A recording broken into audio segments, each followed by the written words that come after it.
नमस्कार मेरे प्यारे दोस्तों, क्या हाल है आप सभी का। स्वागत है आज की एक और शानदार क्लास में। आज हम करने वाले हैं बोट एंड स्ट्रीम, जो कि हमने पिछली क्लास में बेसिक हमने पढ़ा दिया था। तो आज की क्लास जो है, इस क्लास में हम कुछ ऐसे सवालों को लेंगे जिनको करने के लिए बेसिक कॉन्सेप्ट का आना बहुत ही ज़रूरी है, क्योंकि बेसिक कॉन्सेप्ट से ही हमें इन सवालों को लगाना चाहिए, जिससे कि एग्ज़ाम के दौरान भी हमसे कोई भी मिस्टेक ना हो और हम आसानी से और आराम से सवालों को कर सकें। तो दोस्तों, अगर अभी तक आपने चैनल को सब्सक्राइब नहीं किया है, चैनल से जुड़े नहीं हैं, तो बिल्कुल जुड़ जाइए, क्योंकि इसी चैनल पर हम कराने वाले हैं कंप्लीट मैथ। अगर आप आरआरबी एनटीपीसी या फिर ग्रुप डी या फिर किसी भी कॉम्पिटिटिव एग्जाम्स जैसे सीजीएल हो गया, सीएचएस हो गया, या किसी भी एग्जाम्स की तैयारी कर रहे हैं और गणित सीखना चाहते हैं, गणित में आपके स्कोर नहीं आते, आप कॉन्सेप्ट को पढ़ते हैं भूल जाते हैं, तो अगर आप इन सभी समस्याओं से जूझ रहे हैं तो आपके लिए ये चैनल पे और इस चैनल पे दिया जाने वाला कंटेंट जो मैं आपको दूंगा बहुत ही ज़्यादा महत्वपूर्ण है। तो जुड़ जाइए जल्दी से इस चैनल के साथ में, सब्सक्राइब करिए, बेल आइकन को दबा दीजिए, जिससे कि जब भी मैं कोई भी नया वीडियो अपलोड करूं आपके पास सबसे पहले नोटिफिकेशन पहुंच जाए। तो चलिए शुरू करते हैं आज की क्लास को, और हम लोग करते हैं उन सवालों को जो सवाल थोड़ा सा अच्छे स्तर के हैं, जिनको करने के लिए हमें बेसिक कॉन्सेप्ट और तरीके दोनों ही हमें आने चाहिए। जैसा पहले सवाल देखिए, सबसे पहले आपके सामने है, कह रहा कि एक नाव को 9 घंटे में 72 किलोमीटर, 9 घंटे में 72 किलोमीटर धारा की दिशा में और कुछ समय में 42 किलोमीटर धारा के विपरीत दिशा में चलाया जाता है। यदि नाव 7 किलोमीटर प्रति घंटा की औसत गति से चल रही हो तो नाव को 42 किलोमीटर तक नदी में कितने घंटे में चलाया जाएगा, है ना। तो ये जो सारे क्वेश्चन हैं, जितने भी हैं, अभी इसके आगे भी आई थिंक 5 क्वेश्चंस आपको देखने को मिलेंगे। ये वो सवाल हैं जो थोड़ा सा एक फिक्स पैटर्न से अलग हैं, तो इसलिए इस सवालों को हमने पिक किया है, ताकि आपको कुछ बेहतर और नया सीखने को मिले कि जब भी कोई नया क्वेश्चन आपके पेपर में आ जाए तो आपको किस तरीके से अप्रोच लेना चाहिए और कैसे करना चाहिए, उन चीज़ों को हम सीखेंगे। सबसे पहले सवाल क्या कहना चाहता है, इस चीज़ को हम पहले आराम से समझने का प्रयास करते हैं। जैसे देखिए, सवाल ने ये कहा है कि एक नाव 9 घंटे में 72 किलोमीटर धारा की दिशा में, देखिए धारा की दिशा में जो हमारी चाल होती है वो होती है x+y। अगर आप में से कोई भी स्टूडेंट, अगर ये उसकी पहली क्लास है, तो I am requesting to you, please go to the channel and watch previous videos. आप पिछले वीडियोस को देख लीजिए जो मैंने इसके पहले इसी चैनल में अपलोड कर दिया है, जिससे कि आपको जो नाव इस और धारा का जो कॉन्सेप्ट है वो आपको समझ में आ जाए। जैसे कि यहाँ पर x जो है वो नाव की स्पीड है और y जो है वो क्या है, धारा की स्पीड है। तो ये सारी की सारी चीज़ें हमने पिछले वीडियो में कवर कर रखा है, इसलिए आप उस पर जाके इन चीज़ों को सीख सकते हैं। बढ़ेंगे हम आगे। यहाँ पर कहा है धारा की दिशा में, तो हमने कहा x+y की बात हो रही है। 9 घंटे लगते हैं 72 किलोमीटर जाने में, तो हमने कहा 72 किलोमीटर जाने में यदि 9 घंटे लगते हैं तो 9×8 = 72। धारा की दिशा की जो चाल है वो हमारी टोटल कितनी है, 8 किलोमीटर प्रति घंटा की निकल के आ जाएगी। ठीक है। अब सवाल ने एक बात कही है, सवाल ने ये कहा है कि 42 किलोमीटर की जो दूरी है उसको चलने में, वो भी किस दिशा में, विपरीत दिशा में, हमें कितना समय लगेगा ये बताना है। तो इसके लिए हम क्या करते हैं, सबसे पहले ये कि हमें या तो नाव की चाल या तो धारा की चाल मालूम होनी चाहिए, जिससे कि हमें निकल पाए, क्योंकि यहाँ पर x+y तो 8 है और सवाल में देखिए दिया गया है कि 7 किलोमीटर जो है किलोमीटर प्रति घंटा, ये हमारी नाव की चाल है, नाव की चाल है। तो हमारे पास जो हमारा x है वो है 7 किलोमीटर प्रति घंटा, और अगर हमारा x 7 किलोमीटर प्रति घंटा है तो आप बताइए y का मान कितना होगा। तो y का मान 1 किलोमीटर प्रति घंटा होगा। क्यों 1 किलोमीटर प्रति घंटा होगा, क्योंकि x प्लस वाई हमारा 8 है, तो 7 और 1 जब जुड़ेंगे तभी 8 आ जाएगा। ठीक है, अब यहाँ पर अगर हम बात करें x माइनस वाई की, तो x माइनस वाई हमारा क्या निकल के आएगा, 7 माइनस 1, 6 किलोमीटर प्रति घंटा निकल के आ जाएगा। तो अगर 6 किलोमीटर प्रति घंटा हमारा अपोजिट डायरेक्शन में हमारी स्पीड है, तो हमारा आंसर कितना आ जाएगा, 42/6, 6×7=42, मतलब कि 6 घंटे का हमें समय लगेगा। और इस प्रकार हमारा आंसर हो जाएगा ऑप्शन नंबर बी, बिल्कुल करेक्ट ऑप्शन हो जाएगा। ठीक है, तो ये एक सिंपल सा क्वेश्चन है जिसे आप आसानी से कर सकते हैं अगर आप बेसिक कॉन्सेप्ट को अच्छे से सीखते हैं। तो चलिए अगला सवाल देखते हैं। अगला सवाल आपके सामने है कि एक मोटर नाव 10 घंटे में धारा के अनुकूल 40 किलोमीटर और धारा के विपरीत 30 किलोमीटर की यात्रा कर सकती है, या 15 घंटे में धारा के अनुकूल 80 किलोमीटर और धारा के विपरीत जो है 40 किलोमीटर प्रति घंटा यात्रा कर सकती है। शांत जल में नाव की गति क्या होगी, ये हमसे पूछा गया। तो कैसे निकालेंगे इस सवाल को, कैसे करेंगे, आइए देखते हैं। देखिए, सबसे पहले इस टाइप के जितने भी सवाल आपको पूछे जाएं, आप ध्यान से समझ लीजिए। इस टाइप के सवालों को करने का जो तरीका है वो बेसिक तरीका आपको सीखना होगा, और इस बेसिक तरीकों को भी कैसे जल्दी से हम इसमें आंसर को निकालते हैं, वो भी चीज़ें हम आपको इसी एक क्वेश्चन में आपको सिखाने का प्रयास करेंगे। तो आ जाइए, सबसे पहले हम लोग लिखते हैं जरा। कह रहा कि एक मोटर नाव 10 घंटे में धारा के अनुकूल, अनुकूल जाने का मतलब है 40/अनुकूल, अनुकूल में हमारी स्पीड होगी x प्लस वाई, और विपरीत में 30 किलोमीटर जाना है, मतलब 30/x minus Y. Total time इन्होंने दिया है 10 घंटे, तो हमने कहा 40/x प्लस वाई से समय मिलेगा, 30 प्लस x माइनस वाई से समय मिलेगा, और दोनों को जब हम जोड़ेंगे तो हमारा आ जाएगा 10 घंटे का समय आ जाएगा। ये हमारा इक्वेशन फर्स्ट बन गया है। अब इसी तरीके से हम दूसरा इक्वेशन भी बना लेंगे। दूसरा इक्वेशन क्या है, इसने कहा है 80 किलोमीटर धारा के अनुकूल प्लस 40 किलोमीटर धारा के प्रतिकूल जाना है, और हमें 15 घंटे का समय लगेगा। ये हमारा दूसरा इक्वेशन बनके तैयार हो गया है। अब ध्यान से समझिए, हमें निकालना है शांत जल में नाव की चाल, मतलब हमें जो है x की वैल्यू हमें पता करनी है, हमें जो है x की वैल्यू पता करनी है। अच्छा, x की वैल्यू पता कैसे किया जाएगा, इसके लिए ज़रूरी है कि हमें x प्लस वाई का मान मिल जाए और हमें x माइनस वाई का मान मिल जाए। तो हम क्या करेंगे, तो हम इन दोनों इक्वेशन को सॉल्व करके x की वैल्यू निकाल सकते हैं। तो अब हमारा पूरा फोकस रहेगा कि हम x प्लस वाई और x माइनस वाई का वैल्यू निकालते हैं। कैसे निकालते हैं जल्दी से वो हम देखते हैं। देखिए, यहाँ पर हमें दो इक्वेशन मिल गई, दो इक्वेशन दोनों लीनियर इक्वेशन है, मतलब कि एक घात के समीकरण है। एक घात के समीकरण को हल करने का जो तरीका होता है उसमें हम क्या करते हैं, किसी भी एक पॉइंट को, जैसे यहाँ पे 40/x प्लस वाई है और 30/x माइनस वाई है, तो यहाँ पर x प्लस वाई और x माइनस वाई, ये दो वेरिएबल्स हैं। इन दोनों में से किसी एक को हमें बराबर करना होगा, और क्योंकि दोनों तरफ इक्वेशन जो है वो पॉजिटिव हैं, तो हमें दोनों को घटाना होगा, जिससे कि वो हमें कैंसिल आउट हो जाएगा और हमें दूसरे का मान मिल जाएगा। तो जैसे यहाँ पर देखेंगे तो 40 लिखा हुआ है, यहाँ पर 80 लिखा हुआ है। अगर हम ऊपर वाले इक्वेशन में 2 का गुणा कर दें तो क्या होगा, ये भी 80 बन जाएगा, नीचे वाला भी 80 बनेगा, और जब हम दोनों को घटाएंगे तो ये दोनों के दोनों इक्वेशन हमारे कट जाएंगे और हमारे पास बचेगा x माइनस वाई वाला इक्वेशन। और क्योंकि हम घटा रहे हैं तो यहाँ पर इन दोनों वैल्यू भी घट जाएंगी। यहाँ पर 30 दूना 60, मतलब 60 माइनस 40/x माइनस वाई बचेगा, बराबर यहाँ पर 10 दूना 20, 20 माइनस 15 बचेगा। अब यहाँ पर इसको हल करिए।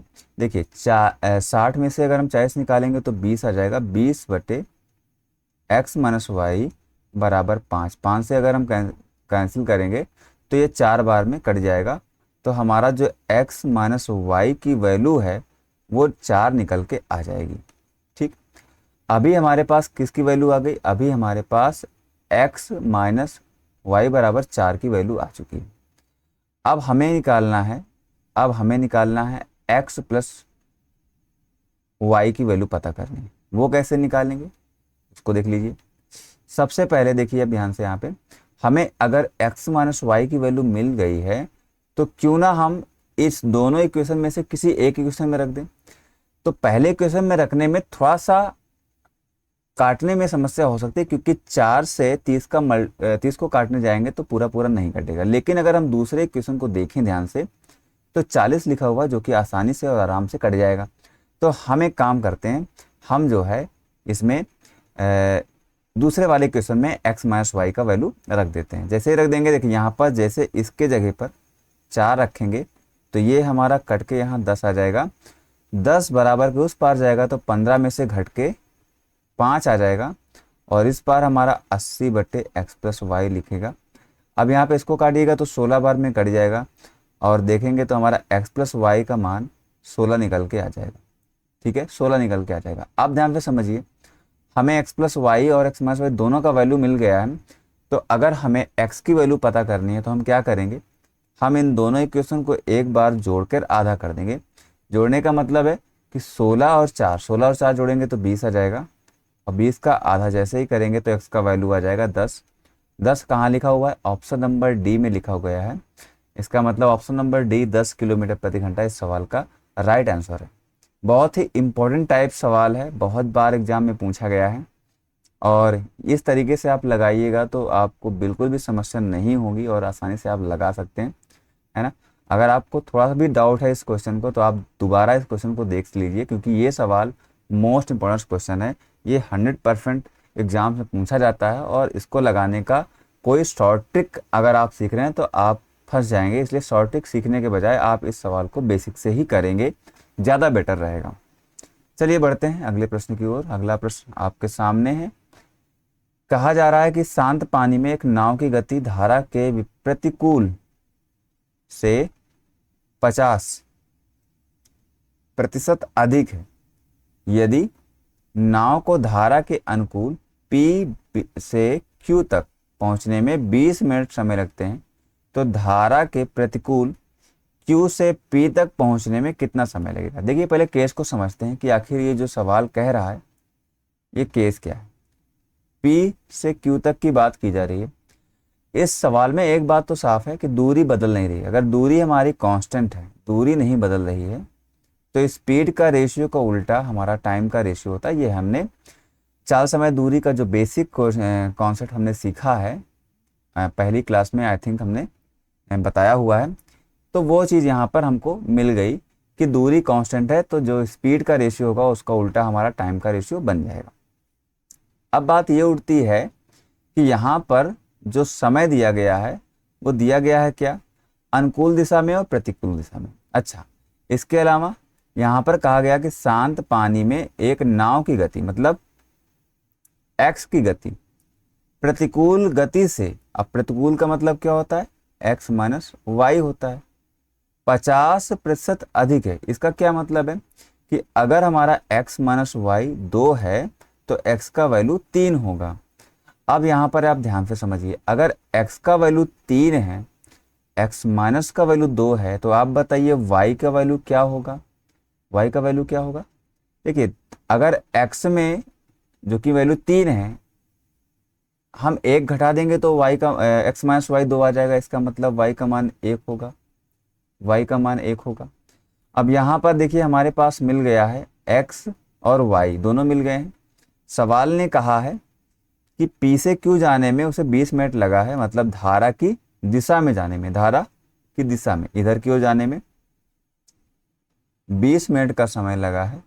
सवाल ने हमसे ये पूछा है कि अपोजिट जाने में क्या समय लगेगा। तो हम एक काम करते हैं, x प्लस वाई का मान निकाल लेते हैं, कितना आएगा। तो आप देखेंगे 3 और 1 मिलकर 4 आएगा। वहीं x माइनस वाई का वैल्यू कितना आएगा, तो आप देखेंगे 2 आएगा। अगर हम यहाँ इसको थोड़ा सा काटें तो 1 और 2 आ गया रेशियो हमारा। ये हमारा स्पीड का रेशियो है, जैसे इसका क्रॉस करेंगे तो हमारा 1 और 2 बन जाएगा, ये हमारा टाइम का रेशियो है। अगर यहाँ पर हम थोड़ा सा ध्यान से देखें यहाँ पर अगर हम थोड़ा सा ध्यान से देखें कि अनुकूल दिशा में कितना समय लग रहा है, 20 मिनट लग रहा है। मतलब ये कि जो एक का वैल्यू है, ये वाले एक का वैल्यू, ये वाले एक का वैल्यू, ये हमारा 20 के बराबर है, मतलब 20 मिनट के बराबर है। तो यहाँ पे पूछा गया Q से P, मतलब 2 का वैल्यू क्या होगा। तो इस 2 का वैल्यू क्या होगा, एक अगर 20 के बराबर है तो 2 हमारा 40 मिनट के बराबर होगा। और इसी तरीके से हमारा आंसर हो जाएगा ऑप्शन नंबर सी, 40 मिनट का समय लगने वाला है Q से P की ओर आने में। ठीक है, तो ये इस तरीके से हम लगाएंगे। थोड़ा सा सवालों को पढ़कर समझेंगे, समझना बहुत ही ज़रूरी होता है सवालों को, क्योंकि अगर आप समझेंगे नहीं तो फिर सवालों को करने में आपको कठिनाई हो सकती है। बढ़ते हैं अगले प्रश्न की ओर। अगला प्रश्न है, एक आदमी एक नाव द्वारा धारा के अनुकूल एक निश्चित दूरी तक 9 घंटे में चलता है, जबकि उतनी ही दूरी को, अब यहाँ पे देखिए उतनी ही दूरी का मतलब दूरी कांस्टेंट हो गया ना भैया, दूरी कांस्टेंट हो गया। अगर दूरी कांस्टेंट है, स्पीड का रेशियो का उल्टा टाइम का रेशियो बनेगा। ठीक है, यहाँ से हमको समझ में आ गया। धारा के प्रतिकूल तय करने में उसे 18 घंटे लगते हैं। शांत पानी में समान दूरी का 3/5वां भाग नाव को चलाने में उसे कितने घंटे लगेंगे, ये हमसे पूछा जा रहा है। कैसे करेंगे, देखिए अनुकूल दिशा में 9 घंटे लगा है, प्रतिकूल दिशा में 18 घंटे लगा है। तो हमने कहा x + y में 9 घंटे लग रहे हैं और x - y में 18। यहाँ 9 घंटा लगा, यहाँ 18 घंटा लगा। एक बार में, 2 बार में ये कट गया। अभी ध्यान से समझिए, अगर इसका हम रेशियो बनाएं, स्पीड का रेशियो, ये टाइम का रेशियो था हमारा। अगर हमें स्पीड का रेशियो चाहिए तो हम क्या करेंगे कि रिवर्स रेशियो, मतलब 2 और 1 आ गया।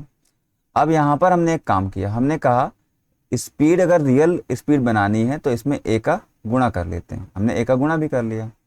अभी समान दिशा में, मतलब कि x + y दिशा में 2a दूरी है, सॉरी 2a स्पीड है, x - y की, मतलब प्रतिकूल में हमारी a स्पीड है। तो अब हम क्या करेंगे, इन्होंने कहा है शांत पानी में समान दूरी, तो दूरी हमें नहीं मालूम भाई, हमें दूरी नहीं पता। और दूरी कैसे निकलेगी, समय तो मालूम है ना। अनुकूल दिशा में 9 घंटे का समय लग रहा है, अनुकूल दिशा में 9 घंटे का समय लग रहा है। और अनुकूल दिशा में हमारी स्पीड कितनी है, तो आपने कहा सर 2a स्पीड है, तो चाल गुणे समय से दूरी निकल आ गई, दूरी निकल आ गई। अभी हमें क्या करना है, इसका 3/5वां हिस्सा, मतलब 3/5वां हिस्सा करना है और इसे शांत पानी में चलाना है। मतलब शांत पानी का मतलब है कि जो नाव की चाल है ना, हमें उससे इसको तय करना है। तो नाव की चाल कैसे निकलेगी, नाव की चाल कैसे निकलेगी, तो ध्यान से समझिए। यहाँ पे नाव की चाल अगर हमें निकालनी है तो हम एक काम करेंगे, हम क्या करेंगे, हमारे पास x + y बटे x - y दिया गया है 2a/a। अगर हम दोनों को जोड़ के आधा कर देंगे तो हमारे पास x की वैल्यू आ जाएगी। तो अगर हम दोनों को जोड़ लें तो जोड़ने पे क्या होगा, 3a हो जाएगा, और जैसे इसका आधा करेंगे हमारे पास x की वैल्यू आ जाएगी। अब इसका इस्तेमाल हम यहाँ करते हैं, इस इक्वेशन में रख देते हैं। देखिए यहाँ पर अगर हम 3a/2 रखेंगे तो 3a तो नीचे आ जाएगा और 2 हमारा ऊपर गुणा हो जाएगा। यहाँ पे देखिए a से a कट गया और 3 से 3 कट गया, और हमारे पास हो गया 9 और 2 दूना 4, 9 चौके 36, मतलब 36/5 आ गया। अब अगर हम 5 से 36 को डिवाइड करेंगे तो हमारा आ जाएगा 7.2, मतलब कि 7.2 घंटे का समय लगेगा।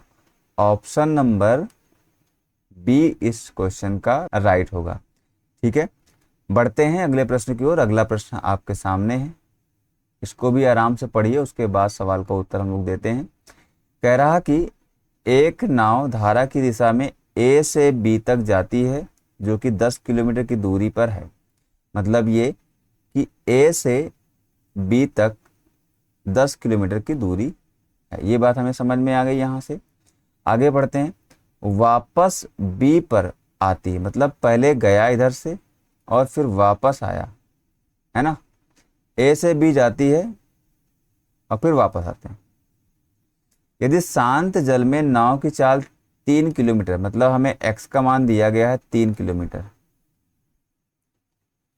3 किलोमीटर। ठीक है, ए से बी तक जाने और बी से ए तक आने की तुलना में 8 घंटे कम समय लगा। देखो जाने में इसका मतलब है अनुकूल और प्रतिकूल में जो समय लगेगा उसका डिफरेंस दिया गया, उसका अंतर दिया गया 8 घंटे का।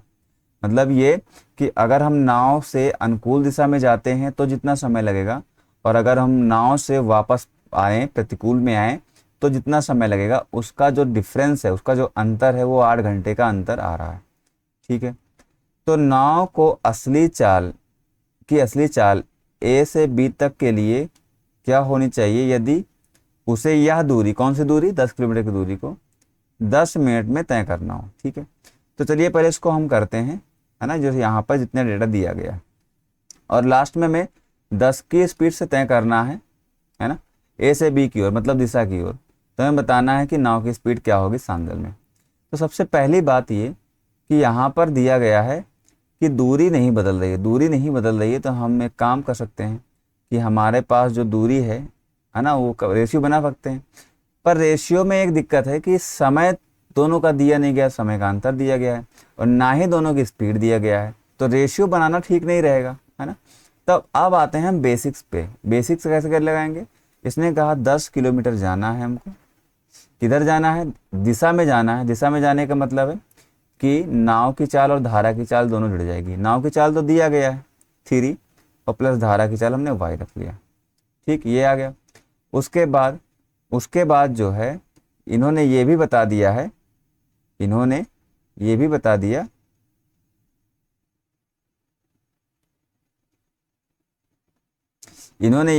दिया कि वापस आना है। अगर वापस आएंगे तो क्या होगा? 10 की ही दूरी को हम तय करेंगे 3 माइनस y से, और जो इसके बीच में अंतर आएगा वो कितने के बराबर आना चाहिए? तो 8 घंटे के बराबर आना चाहिए। अब यहाँ से आप देखिए कि हमको y का मान कैसे जल्दी से निकाला जा सकता है ना। देखिए टोटल हमें 8 लेके आना है। 8 कैसे आएगा? अगर ये वाले से यहाँ पर देखिए y का मान ऐसा रखें कि यहाँ पर हमारा वैल्यू जो आए, और फिर y का मान यहाँ रखें, दोनों का अंतर करने पे हमारा 8 आना चाहिए। लेकिन ध्यान से समझिए, यहाँ पे 8 तभी आएगा जब हमारा ये पहला वाला जो है ना, ये बड़ा रहे, क्योंकि कुछ घटेगा तभी कुछ घटेगा। हमने कहा अगर हम y का मान 2 रख लें, आप ध्यान से समझिए, अगर हम y का मान 2 रखते हैं तो यहाँ पर 3 माइनस 2 से 1 बनेगा, और यहाँ पर 10 आ जाएगा, और यहाँ पे रखोगे तो 5 आ जाएगा, और 5 दूना 10, 2 आ जाएगा। दोनों का अंतर ले लिया तो आ गया 8। मतलब कि हमारा y का मान 2 बिल्कुल करेक्ट आराम से निकल आया। ठीक है, तो y का मान हमें मिल चुका है। अब हमें क्या करना है? हमें धारा कितनी स्पीड है उसको तो मालूम पड़ गया, हमें धारा की चाल तो मालूम पड़ चुकी है। अब हमें क्या करना है? हमें 10 किलोमीटर की जो दूरी है उसे तय करवाना है 100 मिनट में। पर मिनट को हमको घंटे में बदलना है, तो 100 मिनट को हम भाग करेंगे 60 से, तो 60 अल्टीमेटली हमारा ऊपर गुणा हो जाएगा। अभी यहाँ पर देखो, उसको हल करते हैं। 1 2 1 2 कट गया, मतलब टोटल हमारी स्पीड कितनी निकल के आई? 6 किलोमीटर प्रति घंटा। ये कौन सी स्पीड है? ये धारा की दिशा में है, x प्लस वाई की स्पीड है 6 किलोमीटर प्रति घंटा। इन्होंने ये बात कही है कि असली चाल बताओ अब के हिसाब से। धारा की चाल तो बदलेगी नहीं, धारा की चाल तो वही रहेगी, कितनी? 2 रहेगी। तो अगर हमें x का मान निकालना है तो हम करेंगे 6 माइनस 2, 4 आ जाएगा हमारे पास, और 4 हमारी असली स्पीड हो जाएगी। कब? जब हम 10 किलोमीटर को 100 मिनट में तय करने का प्रयास करेंगे, तब हमारी चाल जो है आ जाएगी किसकी? शांत जल में नाव की 4 किलोमीटर प्रति घंटा। ऑप्शन नंबर डी बिल्कुल करेक्ट रहेगा इस सवाल का। देखिए जितने भी क्वेश्चंस हमने अभी आपको कराया है, ये सारे के सारे क्वेश्चंस जो हैं ये आपको कंपाइल मिल जाएगा मोहित गोयल सर जो है मैथ के एक बहुत ही बढ़िया टीचर हैं, है ना। उन्होंने एक फ्री पीडीएफ दिया है। उस फ्री पीडीएफ में आपको प्रीवियस ईयर के सारे बेहतरीन क्वेश्चन मिल जाएंगे। तो अगर आप प्रैक्टिस करना चाहते हैं बढ़िया सवालों की, जिससे कि आपको, चाहे आप आगामी 2025 सीजल की तैयारी कर रहे हो या फिर आरआरबी एनटीपीसी की तैयारी कर रहे हो, अगर आप, तो आप जा सकते हैं। मोहित गोयल सर का एक ऐप है, आई थिंक एमजी कॉन्सेप्ट नाम से है, एमजी कॉन्सेप्ट नाम से है ना। आप उस पर चले जाइएगा या फिर आप यूट्यूब पे भी सर्च कर लीजिएगा मोहित गोयल सर, तो आपको मिल जाएगा उनका यूट्यूब चैनल, और उस पर जाके आप इस पीडीएफ को डाउनलोड कर सकते हैं और आप प्रैक्टिस कर सकते हैं। तो पढ़ते रहिए, स्वस्थ रहिए, मस्त रहिए। जय हिंद, जय भारत।